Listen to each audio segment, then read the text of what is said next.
Miss? Takes a tragic turn. It shocked him. He realized he had hit a person. He was just horrified. He thought he'd killed her. But an unexpected discovery suggests something more sinister. She was already dead before that car ever came near her. Now it's a murder. The reality is we've got to start all over again and work backwards. As rookie detective Kenda works his second homicide case, he realizes things aren't always what they seem. The initial thought I had was panic. Like, how are we going to solve this? Just stop!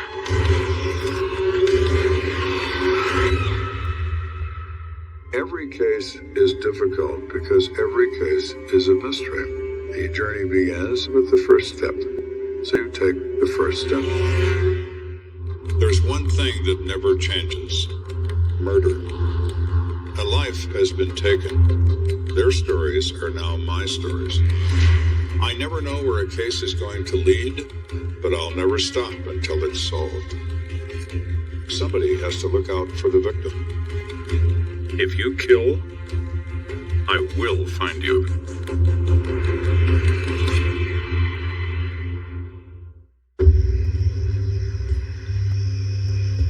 Academy Boulevard. It's one of the main commercial thoroughfares in Colorado Springs.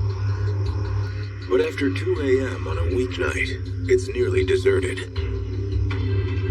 Larry Shanks had spent the evening with his girlfriend, Cheryl Levada, and now he's driving her home. They're chatting, they're having fun, flirting, listening to the radio. So, I was thinking about having a get-together this weekend. Yeah, I like that. What were you thinking? The speed limit along the stretch of road is 50 miles an hour. They were probably doing a little more than that. Maybe Jeremy and Marcia. And sister. As Larry's driving, he's approaching another car and instinctively goes to pass it. Oh, my dad had that car when I was a little kid.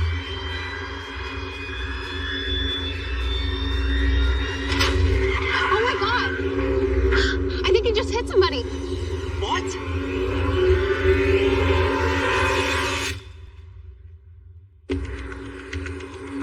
It's morning in the CSPD Investigations Bureau, and rookie homicide detective Joe Kenda is keeping his nose to the grindstone. He's been on the job less than a year. At that time, I was one of only a handful of people that had a college education. There was a policeman. So they called me. Hey, college boy. There's some homework here for you to do. Thanks. At this point, I've solved only one attempted homicide case where someone shot 2 people in a convenience store. That got me the job at homicide, but now I had to prove to everyone I deserved to stay here. And when you're through with that, I need you to start calling all the pawn shops in the area. See if anybody's bought a 9mm in the last couple of weeks. I'll get right on it. For the most part, I've been spending my time helping out the seasoned detectives while I learn the ropes. Make your professor proud. But today, Kenda's boss, Sergeant Ken Bayans, has bigger plans for the rookie detective. Hey, Kenda. Yes, Sergeant. I might have a case for you. You up to it? Absolutely, sir. Sergeant Baines was my sergeant in the Crimes Against Persons Unit, as it was called at that time. I thought he was a very smart guy, the kind of person I wanted to be, and I tried to emulate him. Young woman died, hit by a car. Traffic unit investigated, and they originally thought it was an accident, but they wanted us to take a look just to make sure. This is my second case as a homicide detective. I solved that first one, but now I had that nagging feeling that maybe on that occasion I just got lucky. When the accident occurred? 4 days ago. Here are the reports from the crime scene investigation. Who's the victim? Her name was Wanda Murray. When you look at the initial file, you learn very little. You know this woman's name is Wanda Pearl Murray. She's 29 years old, and she is currently deceased. Local woman, divorced, lived alone. She had a couple of doctors. Investigators thought it looked pretty cut and dry. On the night of the accident, traffic investigators questioned the driver who hit Wanda. A man named Charles Clark. It just happened so fast. I didn't mean to do it. You're going to be okay. Just walk me through what happened. Okay, I was just heading home. The road was pretty deserted.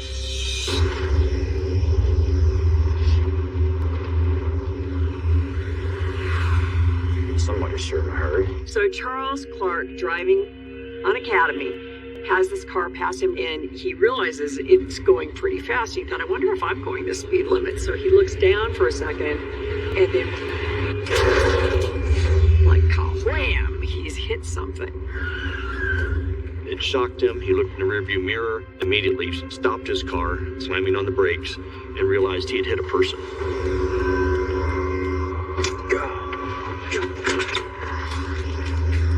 my God.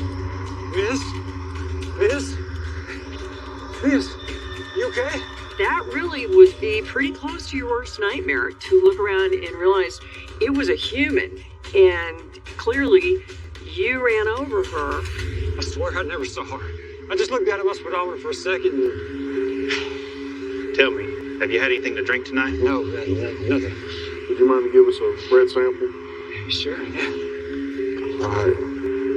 People don't really know this, but breathalyzers have been around since the invention of the automobile. Keep going. And even in the 1970s, they were sophisticated enough to tell you with near certainty whether or not a person had been drinking.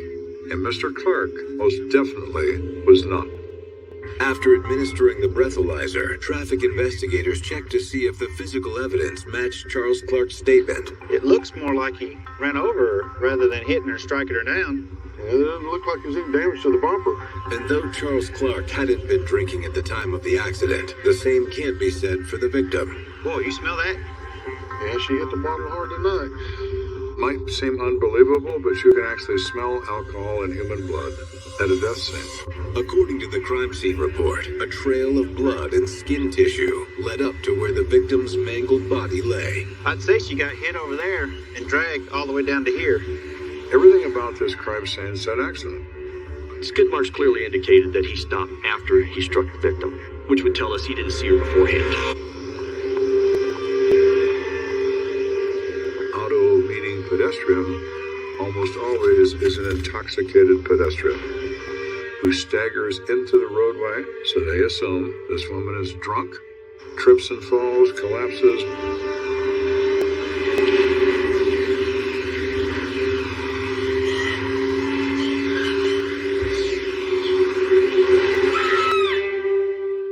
And is immediately struck by a car.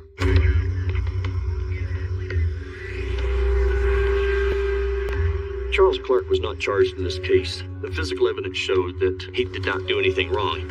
As far as the police are concerned, the matter's closed. Looks like your standard auto versus pedestrian. What do you think homicide to do? All I know is when the coroner's office looked at the body, they raised a red flag. So we should go see what's up, right, sir? You got it.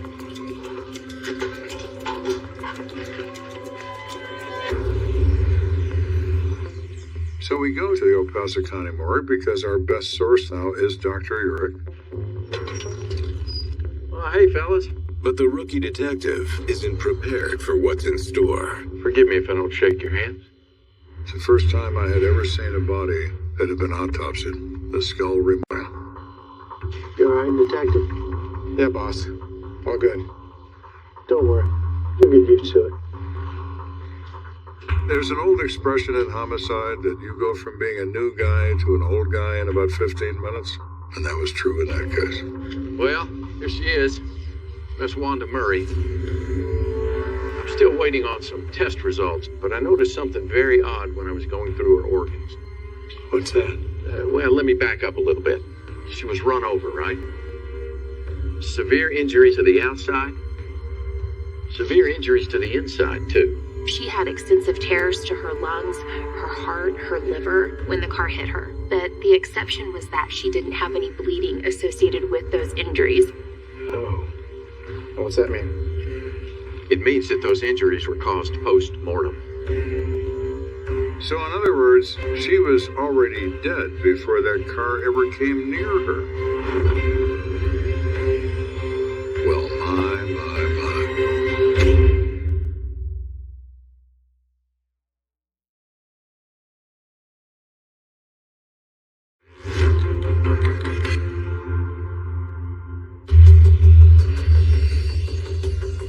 I'm a brand new homicide detective, and we are involved in an extremely unusual case.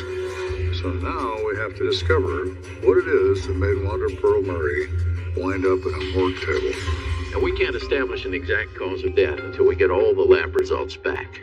But everything's pointing toward asphyxiation. And there could be any number of causes for that. The medical examiner believed that Wanda actually died of possibly strangulation or blunt force head trauma, and that the motor vehicle accident happened afterwards. It's your case, Detective. How do you want to handle this? But because I was young and I was new, I was nervous. I was very concerned about making some mistake I couldn't recover from. I'd say we need to reinvestigate the accident scene.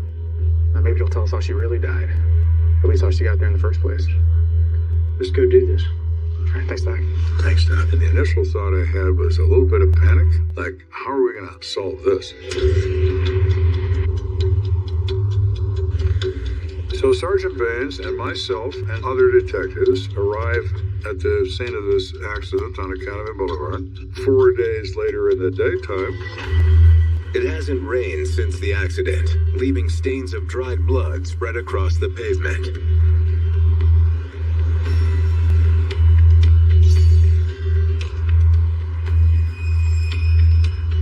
Hey, Sarge.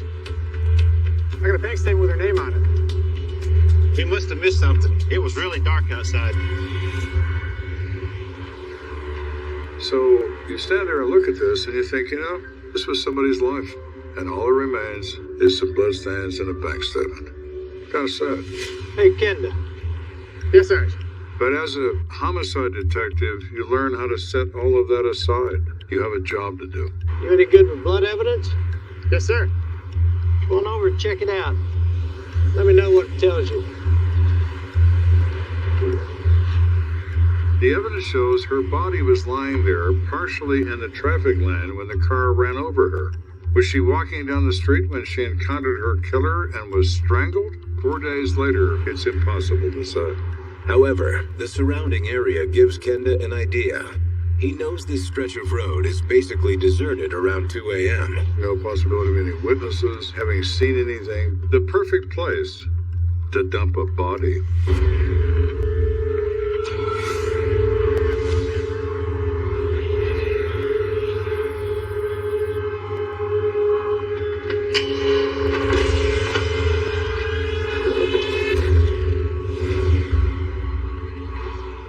Hey, Sarge. I think our victim was strangled somewhere else and dumped here. Which is why she was partially in the traffic lane. It's an interesting theory.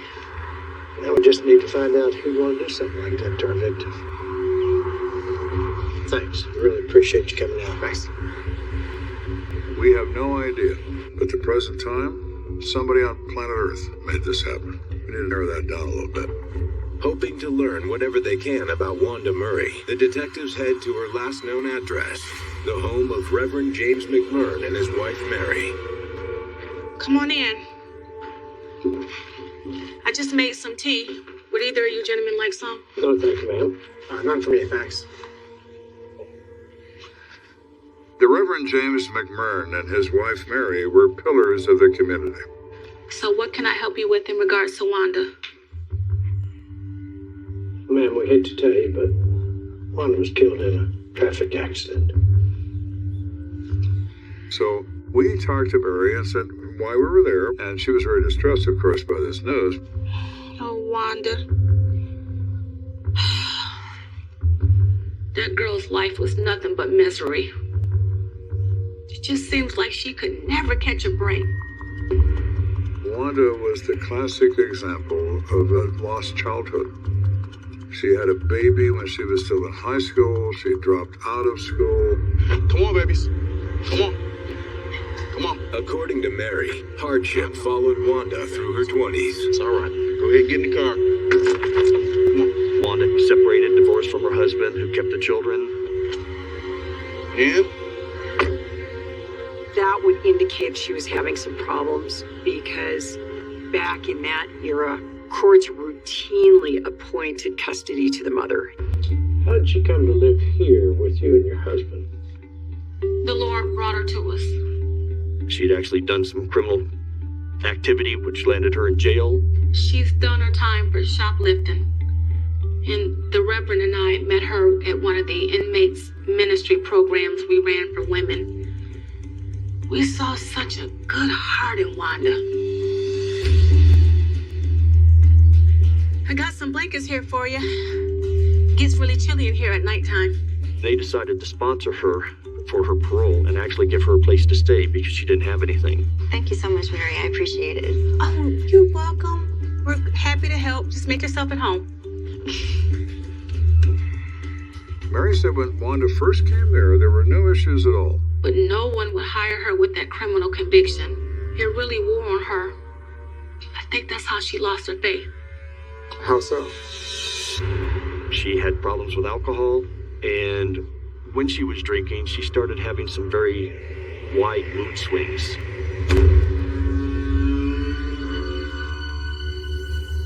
It was frightening. Did something to your eyes, right? And Lenny, one of the most difficult places to ever. Wanda. What in the world? Just trying to make a sandwich. Can I eat it? Can I make you a sandwich? Oh, just stop, okay? Mary says that she would go from being aggressive to very quiet, to not saying or doing anything.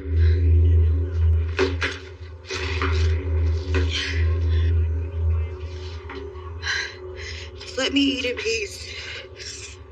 Just leave me alone.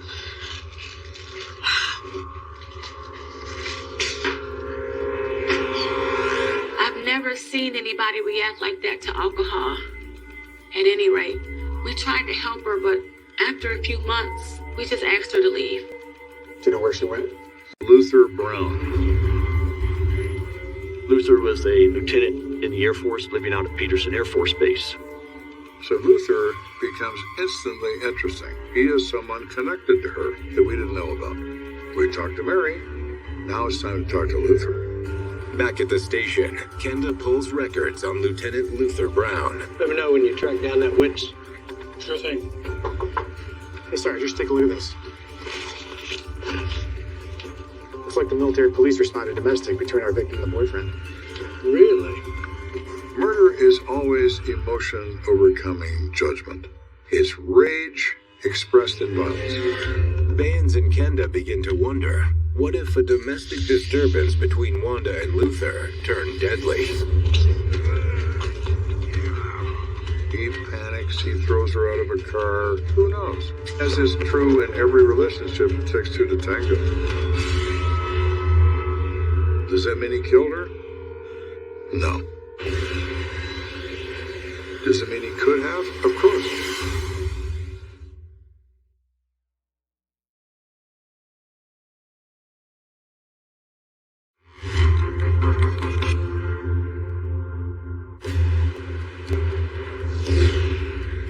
We're investigating the death of 29-year-old Wanda Murray. We discovered she has a boyfriend named Luther Brown, and we're really interested in finding out what he has to say for himself. Thanks for coming in so quickly. No problem. I actually can't believe she's dead. So our question to him is simple. Tell us about Wanda, and tell us about you and Wanda. Well, we met a few months ago, and I actually thought she was something special, but it went all south after that. He noted that they had a very volatile relationship. There were times where they fought. Wanda drank. When she drank, she had a Jekyll Hyde kind of attitude. He's dealing with that same personality that Mary, the Reverend's wife, describes. Aggressive, passive. Aggressive, passive. Very odd. Very strange. And then one night she just went crazy. He said she even attacked me with a knife. Get out of my way, Luther. No. No, you're not driving my car. You're drunk. You're gonna get somebody killed. Cut it out. Stop. Whoa. Stop it. Give me my key. Who are you calling? Security. Luther. I need you guys at 13C. Give me. Right away. Thank you. What are you doing? I just want you to say, what are you doing? He called security. He was not gonna mess around and see if she was serious about it. What's going on with you? So, what happened after that? Well, the MPs came. They made sure they calmed her down.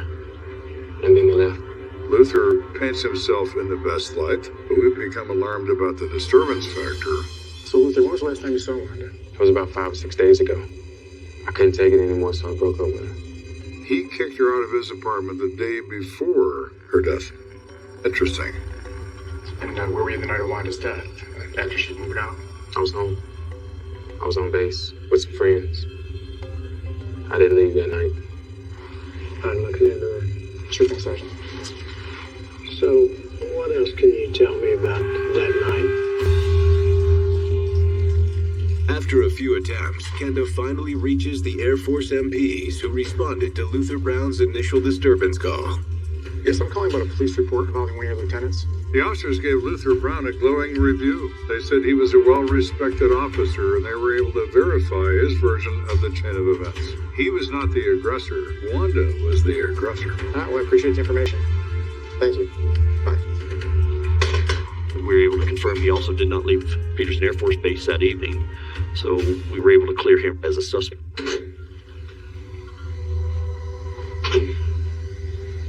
Any idea where Wanda went to stay after she left your apartment? Yeah, of course. She has a friend named Dee Dee. Dee Dee Smith, that's the only person I can think of. You have an address for her? Yeah, sure. I'll write it down. So our next stop, of course, is Dee Dee.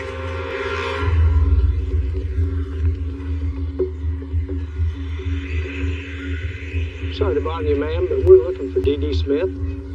That's me. Is this about Wanda's death? Yes, ma'am. We'd like to ask you a few questions about her. Could you tell us a little bit about her?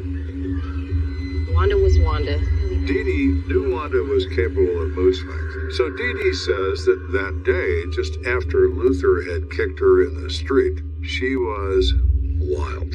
She was really upset. Dee Dee was able to say she'd gone out to her local favorite watering hole, which was the Cloud 9. Did you go with her? Me? No, I don't go out on weeknights. I told her to have a good time, don't be out too late, but she never came home.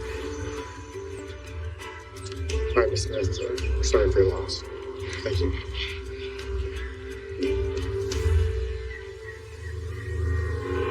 After speaking with Dee Dee Smith, Bayans and Kenda head to the Cloud 9 nightclub. It's a venue all too familiar to Colorado Springs police. I have covered plenty of shootings and knifings at this nightclub, which became known fondly as the Knife and Gun Club. Afternoon. I'm Sergeant Baines. This is my partner, Detective Kenda. I'm Willie Hicks. I run security around here. Willie Hicks was a bouncer in a bad place, but Willie was a military policeman at Fort Carson. This was an extra job for him. So we knew Willie was a straight shooter with us. Do you know a customer named Wanda Murray? Yeah, I heard she got hit by a car on Academy Boulevard. That's awful, man. We think she was killed before that happened. We're investigating this as a homicide. Really? He says, well, I know who did it, man. I know who killed her then. And we almost dropped our notebook. Willie explains that the night Wanda died, he saw her drinking with a friend named Faye Greer.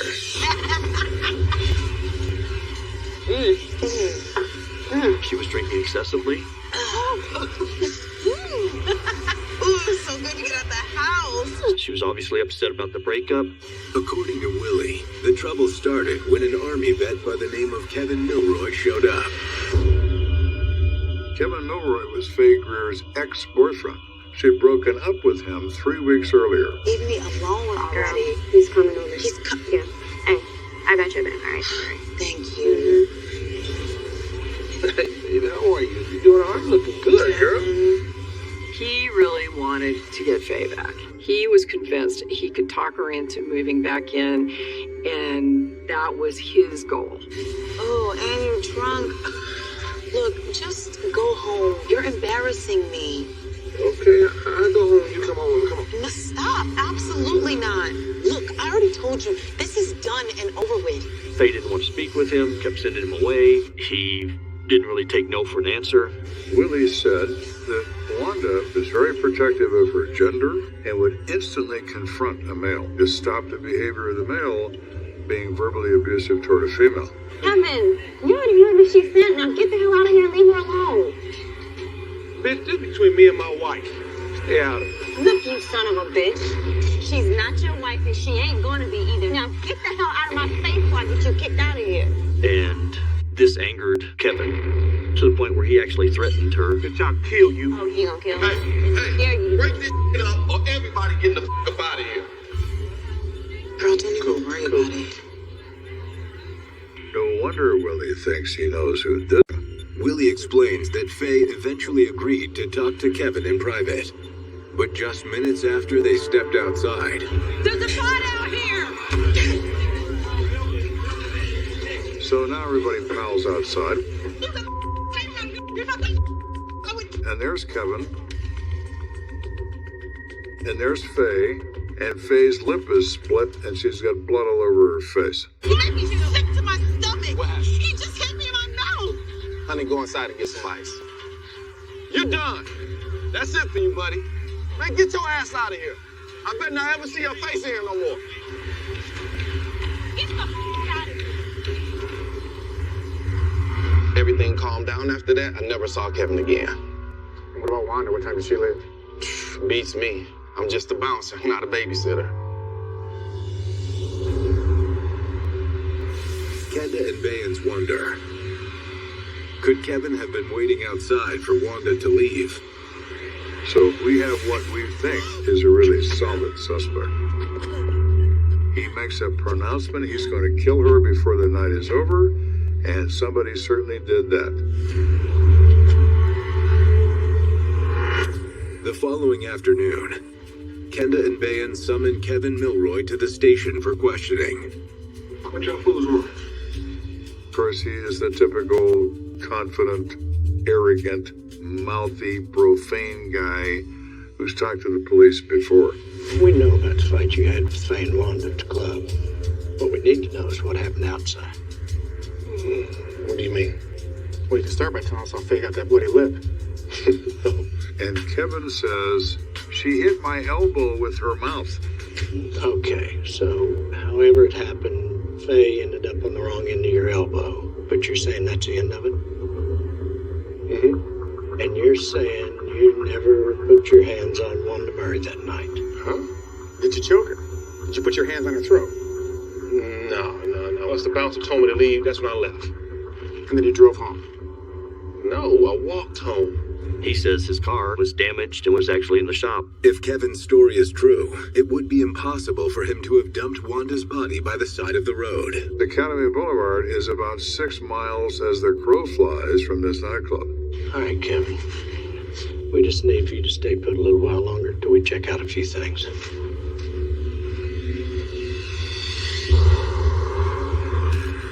When we talk to Faye Greer, she has a seriously injured mouth.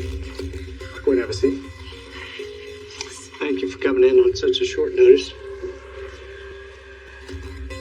You want to tell us what happened to your lip? It's nothing. It's not a big deal. When Baynes asked her what happened to her mouth, she was unwilling to even say. So instead, they switched to a seemingly innocent topic. Hey, can I ask you, does Kevin own a vehicle? He did, but he wrecked it a few weeks ago. And that idiot is too broke to pay for a mechanic. And you hasn't been borrowing anyone else's during this whole time? No, as a matter of fact, everyone's tired of him bumming rides all the time.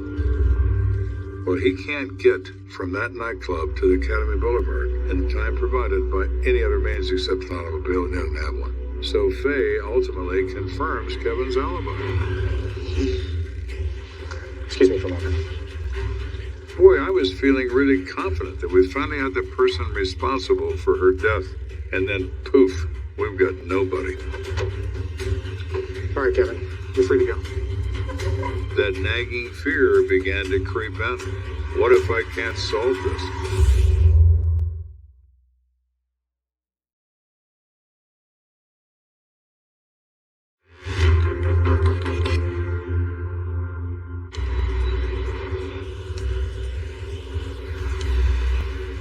Sergeant Baynes and I have been reconstructing the timeline of Wanda Murray's final night.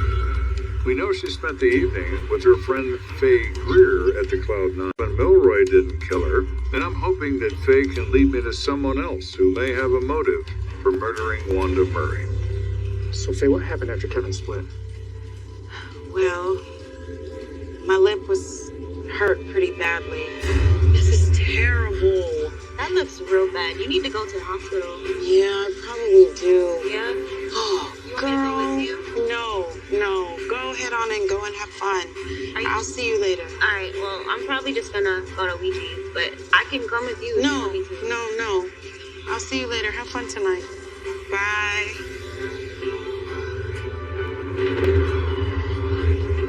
That was the last time I saw her. So Wanda was headed to Ouija's. Yeah. It was around 1 a.m. So Faye said goodbye, and an hour later, Wanda's dead. Odds are Ouija's was her last stop. Bayans and Kenda want to speak with the late-night bartender there, who's been a help to police on previous cases. Her name is Sandy. We've had contact with Sandy in the past because of the nature of her clientele. Afternoon, Sandy. Hey, detective. What can I do for you today? Were you working the bar Monday night at closing time? Yeah. Do you remember Wanda Murray being in there? Oh yeah, Wanda was in there. Hi. Hey, Sandy. Can you give me a scotch? Sure. Rocks. Yeah, thanks. She was kind of quiet and she just wanted a drink. This well-dressed guy came in and he sat next to Wanda and ordered a beer. And that's kind of perked her up. Thank you. So, what kind of trouble are you trying to get into tonight? Me? Sandy says they just kind of quietly talked at the bar. That's unusual for Wanda, because usually Wanda's not quiet. And then when I gave the last call at 1:45, everybody clear out, including Wanda. According to Sandy, that's when she realized Wanda didn't settle her tab. Paul, get her back in here. She didn't pay for her last one. Paul Morris immediately followed her outside to tell her that she owed for a drink. Did she leave with anybody? I don't know. I just saw her as she walked out the door. Ask Paul. He's inside. All right, thank you. You're welcome.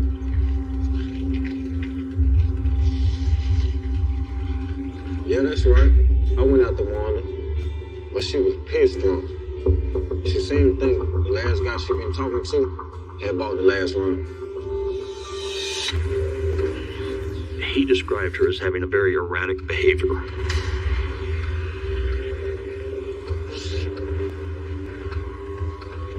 Sweetie, you gotta pay up. Not you. Wanda rather rudely told him that she'd paid for the drink and to leave her alone. Well, don't come back here unless you can pay your time. Whatever. He sees Wanda get in the car with the individual that she'd been drinking with. According to Paul Morris, this exchange transpired at precisely 2 a.m. So this occurs at 2 in the morning. By 2:20, Wanda Murray's dead. The timeline ending is more important than the beginning because there's no opportunity for her to meet anybody else. She's in the company of her killer. Any idea who the guy was? Never saw him before.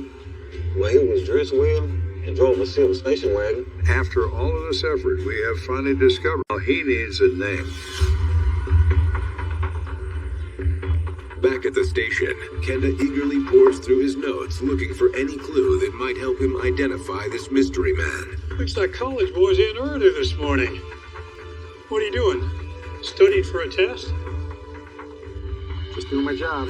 If you go from, in my case, being brand new at this, being afraid of it, thinking, man, how are we going to figure this out, to now knowing how we figured it out, and knowing we are inches away from arresting our guy, you feel great. You think, boy, I really am a detective. But that feeling is short-lived. I just got the report from the coroner's office. Okay. We got it all wrong. The guy from Ouija's, he didn't kill her. What? If he didn't kill her, then who the hell did?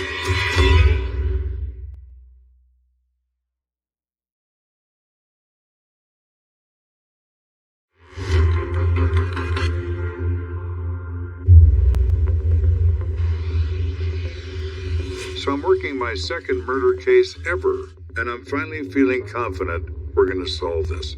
When Sergeant Baines informs me that everything we thought about this case is dead wrong. Sergeant, how's that even possible? Take a look for yourself. Honestly, I've never seen anything like this before. What? And I almost fell out of my chair. You mean our homicide just became a natural death?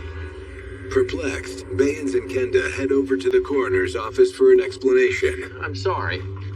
We had no idea until the lab results came back. I was right about the asphyxiation, but I had the cause all wrong. When the toxicology reports came back, the medical examiner realized that Wanda Murray was hypoglycemic. She had a low blood sugar, and this could account for her death. And basically, she had diabetes and died of it. There is no murder, so we sit there in stunned silence at this news. I suspect Wanda didn't even know she had the disease, and her drinking certainly exacerbated her condition. If she took so much that her body couldn't process it, could trigger a diabetic coma. Kenda believes the toxicology report also explains Wanda's peculiar behavior whenever she drank. Just stop, okay? One of the symptoms of hypoglycemia is mood swings from action to lethargy. Precisely the symptoms related by everybody who saw Wanda Murray. Kenda and Baines now feel they can piece together Wanda's death from start to finish. So here we have Wanda Pearl Murray, age 29. She's been kicked out of her apartment by her boyfriend. She's morose. She doesn't think about dinner, she thinks about drinking. By the time she arrived at Ouija's, Wanda had been drinking for several hours. She finally winds up at her last stop, the neighborhood bar. And she meets the man at the bar, and she leaves with him. Kenda believes that as they drove down Academy Boulevard, Wanda apparently passed out. But in fact, what was happening was that Wanda's organs were slowly shutting down. Diabetics are at risk of hypoglycemia with alcohol consumption, particularly if they haven't eaten. Low blood sugar can kill someone pretty quickly. Hey, Wanda, how far down this road do we go? Until finally, Wanda, her respiratory system failed. hey, are you okay? The clue which originally led them to believe she had been strangled. Wanda! She literally stopped breathing, causing her to die of asphyxia. When the breathing stopped, so did her life. Oh, God.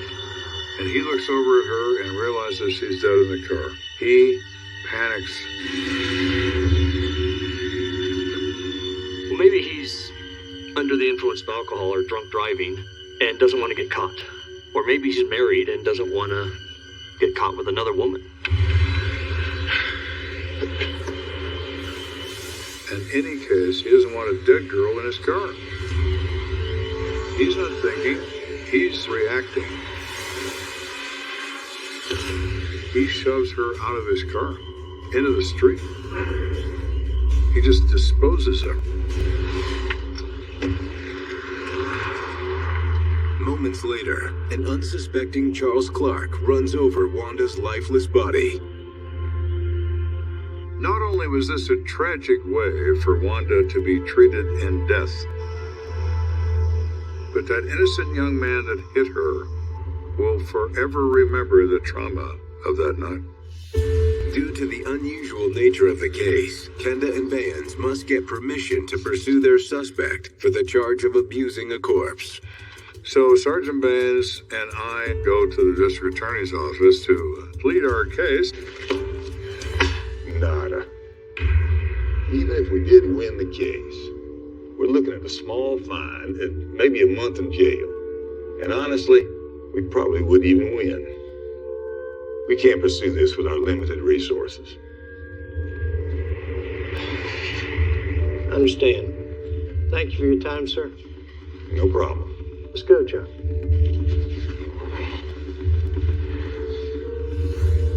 It was a feeling of numbness.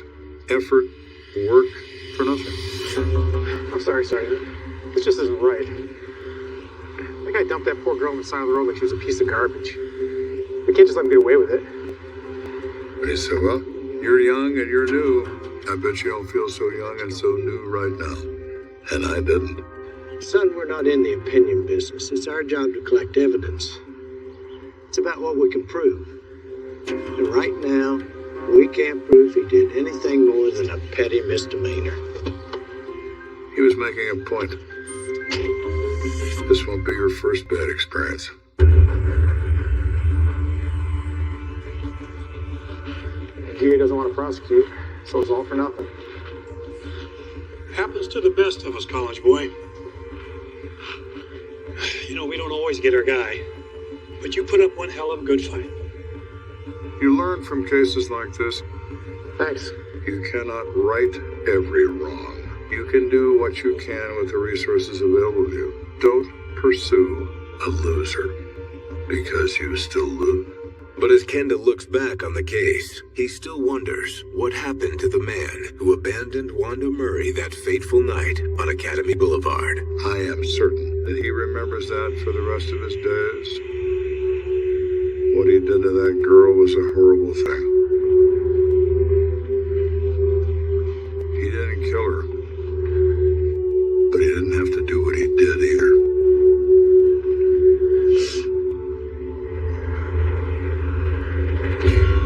It's a particularly tragic end for a woman who struggled her whole life. Wanda Murray did not have the best of lives, perhaps, by some people's judgment. But at the end of the day, she had two little girls, and they'll never get to know their own mother. That's a tragic thing.